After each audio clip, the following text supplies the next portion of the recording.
I thought I was finally lucky in love. They say real love finds you when you're not looking. And maybe that's why I fell for Daniel so fast, because I was shattered when we met. It was a rainy Thursday. I remember that clearly because I had just failed a midterm and cried for 20 minutes in the library bathroom. I was sitting in the corner of a quiet coffee shop, trying to read, trying to pull myself together. But my hands kept shaking, and I couldn't focus on the page. Then he walked over. He had this soft, calm voice. "Hey, sorry, I don't mean to intrude. Are you okay?" Most guys wouldn't even notice, or worse, they'd make it awkward. But not him. Daniel pulled up a chair only after I nodded and sat down with the gentlest expression on his face. That was how it started, and for the next 3 years, I would tell people it was fate. He was everything I thought I couldn't have. Thoughtful, steady kind. He remembered my favorite drink, knew when to give me space, when to hold me. He texted me good luck before every test and brought soup when I was sick. He even sat through the world's worst community theater play because I'd helped write the script. It didn't take long before I started feeling whole again. Like maybe love wasn't a cruel joke after all. And the strangest part? My mother approved. Now you have to understand, my mom never liked anyone I dated. Ever. She would criticize them, dissect them, find flaws in people I barely had time to get attached to. Too needy, too ambitious, too broke. But with Daniel, it was different. She welcomed him like he was family. "Danny's a breath of fresh air," she'd say. She invited him to dinner, laughed at his bad jokes, even remembered his favorite beer. She once called him the son she never had, which I brushed off as typical mom exaggeration. Looking back, that should have been my first warning. I didn't think anything of it when she started asking about him more than me, or when she offered to pay for a weekend trip for us just to relax. I thought she was trying to be supportive. I thought maybe after years of clashing, we were finally on the same page. But some things didn't quite add up. Daniel always seemed to have cash despite being vague about his job. "I do consulting," he told me once. That was it. No firm name, no details, just consulting. I let it slide. He never let me meet his family, claimed they were complicated. And when I pushed, he changed the subject, kiss me, distract me. And it always worked. Because I wanted to believe it was real. Because after so much heartbreak, I needed to believe. But the truth found me anyway. It was a normal afternoon. My printer had run out of ink, and I knew my mom kept extras in the drawer of her home office. I let myself in with a spare key. We had that kind of relationship and started searching. That's when I found it. A thin manila folder labeled Daniel A. I thought it was a background check or something. My mom could be intense, but what I found inside, it wasn't suspicion. It was coordination. Payment records, monthly transfers, notes in her handwriting like, "Increased payment, Claire seems distant. Schedule surprise flowers for Wednesday. Remind Daniel to ask about thesis topic." And then a contract, a real printed, signed document. Term, 1 year with renewal. Purpose, maintain romantic relationship with Claire M. Conditions, 3 meetups per week minimum. No other partners. Emotional support emphasized. My legs gave out and I sat right there on the floor. I wasn't in love. I was in programming. My boyfriend was a paid assignment, and my mother was the one signing the checks. The contract was signed. The lies were real. I sat on the floor for I don't know how long. Minutes? Hours? The pages were spread across my lap, some crumpled in my shaking hands. I kept blinking, thinking maybe I was misunderstanding. Maybe this was some twisted joke. But the ink was real. The signatures were real. My name was in that contract multiple times. My heart thudded in my chest like it wanted out. I felt nauseous.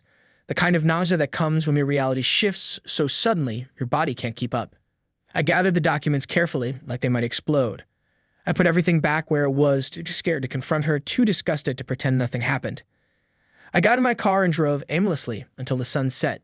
I don't even remember the streets. I just kept going until I ended up in a grocery store parking lot where I finally broke down. I screamed into the steering wheel, hit the horn so hard it echoed. A man walking past gave me a startled look and walked faster. I didn't care. I felt used, violated, like every intimate moment I'd had for the last 3 years had been scripted, directed, funded. Later that night, I opened my laptop and did something I never thought I'd have to do. I searched his full name from the contract. I dug through records, social media, obituaries, court filings, anything. What I found made me feel even worse. His real last name wasn't the one he gave me. His family wasn't complicated. He just didn't want me to meet them. There were no photos of me on his social media, not even one. His last tagged photo was with a girl named Erica, dated 5 months into our relationship. I felt sick again. I couldn't sleep. My mind just kept replaying every kiss, every touch, every whispered, I love you, trying to identify when the script ended and the truth began. I texted him at 3:12 a.m. Me, I need to talk. Tomorrow, your place. He replied 7 minutes later. Okay, that was it. No questions. And when I showed up the next afternoon, he was already waiting, sitting on his couch like he knew what was coming. He didn't even try to pretend. I'm sorry, he said quietly. I never wanted you to find out that way. Then how did you want me to find out, Daniel? I asked. My voice was cold, but my hands were burning. Was there a good way to learn your boyfriend was hired? He flinched but didn't argue. It started out as a job, yes, but then it changed. I barked a laugh. Changed? Changed into what? Real feelings you decided not to mention while still cashing checks for my mother? He started pacing. I didn't know how to stop it. She said if I told you, she'd cut me off, and she said you weren't ready for that kind of truth. I stared at him stunned. So she controlled me, and you enabled it. He stopped pacing, looked at me, eyes glossy. Claire, I love you. I do. I swear it stopped being about the money a long time ago. I stepped back. Don't say that. Don't use my name like you own it. He was quiet for a long time. Then softly, do you remember your graduation? When you couldn't find your dad in the crowd, you broke down in the bathroom. Of course I remembered. I was there, he said. I sat with you for 2 hours until you could breathe again. That wasn't acting. And I believed him. I truly did. But it didn't make the betrayal smaller. It made it worse. Because if any of it was real, then he had a choice. And he chose lies. You don't get to be the big guy in this story, I said quietly. You were paid to love me, and you said yes. You needed help choosing love, Claire. I didn't sleep that night. I just sat on the edge of my bed, staring at the wall, hands clenched into fists, heart beating like a war drum. How do you even begin to confront the person who gave birth to you about something like this? The next morning, I got into my car and drove to my mom's house in silence. No radio, no tears, just cold, focused rage and a bottomless ache in my chest. I still had a key. I let myself in. She was in the kitchen, sipping coffee like it was any other morning. Calm, composed, so utterly unaware of the storm inside me. Or maybe not. She glanced at me once and said, without a hint of guilt, you found the file. My throat tightened. You paid him. She exhaled, slowly. Claire. No, you don't get to Claire me. You hired someone to pretend to love me. You orchestrated years of my life like I was some kind of sad little experiment. I helped you, she said flatly. You were not okay. You weren't eating. You barely left the house. After even, you were broken. I couldn't watch you drown in your own pain anymore. So you bought me a boyfriend. I gave you stability, security. Daniel was good for you. He made you laugh again. He pulled you out of that dark place. He was lying. Every word. Every touch. And you were behind it. She put the coffee down and crossed her arms. You've always made bad choices with men. Impulsive, emotionally unsafe people. I couldn't watch it happen again. My voice cracked. You should have trusted me to figure it out. Or to fail. But you made that choice for me. You took away the right to know what was real. She looked straight into my eyes and said, you aren't capable of choosing real love, Claire.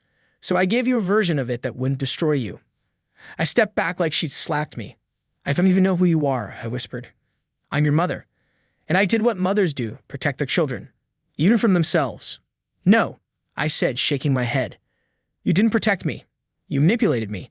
You taught me that love is just another transaction. You broke something in me that I didn't even know could break. We stood in silence. Her kitchen, once a place of warmth, now felt clinical. Frozen. Without another word, I turned around and walked out the door. She didn't stop me. And for the first time in my life, I didn't want her to. He tried to come back, but I wasn't the same girl anymore. The day after the confrontation with my mom was the longest of my life. I didn't cry. I didn't scream. I just sat at my kitchen table, unmoving, staring into a cup of coffee I couldn't remember making. Then came the text. Daniel, can I see you? Please. I stared at the message for over an hour. My fingers hovered above the screen, trembling. Finally, I typed, tomorrow, 2 p.m. My place. When he showed up the next day, he looked like he hadn't slept either. His eyes were red. He was pale, but he still had that same softness, the one that used to make me feel safe. Now it just made me angry. He stood in my doorway, not coming in until I nodded. He sat on the edge of my couch like a man waiting for a verdict. I stood across from him, arms crossed, heart guarded. You lied to me, I said quietly, for 3 years. Every kiss, every word, All of it was part of a deal. He looked up, guilt pouring from his face. It started that way. I didn't expect it to become what it did. What did it become, Daniel? A full-time job, something you clocked in and out of between bank transfers? No. He stood. Claire, I know you have every right to hate me. I do. But it stopped being about the money. Somewhere along the way, I fell in love with you. Really. I laughed. Bitter. Hollow. Do you know how twisted it is that I believe you and still want to throw up every time I think about you? He stepped closer, voice trembling. Let me prove it to you. No contracts. No lies. Just us. The real version. I'll do whatever it takes. I took a deep breath. My hands were shaking, but my voice was steady. I don't trust my own memories anymore. I don't know which ones were real and which were performed. You turned my life into a script I didn't know I was acting in. He was crying now. Silent, aching tears. I never wanted to hurt you. But you did, I whispered. I don't get to unknow any of it. He looked shattered. Claire, please. I walked to the door, opened it. I'm not the girl you met in that cafe anymore. She believed in fairy tales. I don't. He hesitated for a second, then stepped outside. No more words, just pain in his eyes. I closed the door. And this time, I didn't cry. Love was no longer something I could take for granted. Weeks passed, slowly, quietly. The kind of quiet that doesn't feel peaceful. It feels heavy, like a silence that's too afraid to break. I deleted Daniel's number, not out of hate, but because I didn't want to leave the door open anymore. I stopped answering my mom's calls too. Not forever, but long enough that I could hear my own voice again without hers echoing in my head. I started therapy. When I told my therapist the full story, she paused, put down her notebook, and just said, that wasn't love. That was emotional control, disguised as care. I nodded, but part of me still grieved it like a real relationship, because for me it was real. My feelings were, my hopes were. That's what made it so cruel. Daniel and my mother may have built the illusion, but I was the one who lived in it. I kissed a man I thought loved me. I whispered my secrets into ears I believed were listening for the right reasons. I grew inside a lie. But maybe that's the most painful kind of growth. Real flowers in fake soil. I wasn't the same Claire anymore. Not naive, not trusting, but not broken either. I didn't vow to never love again.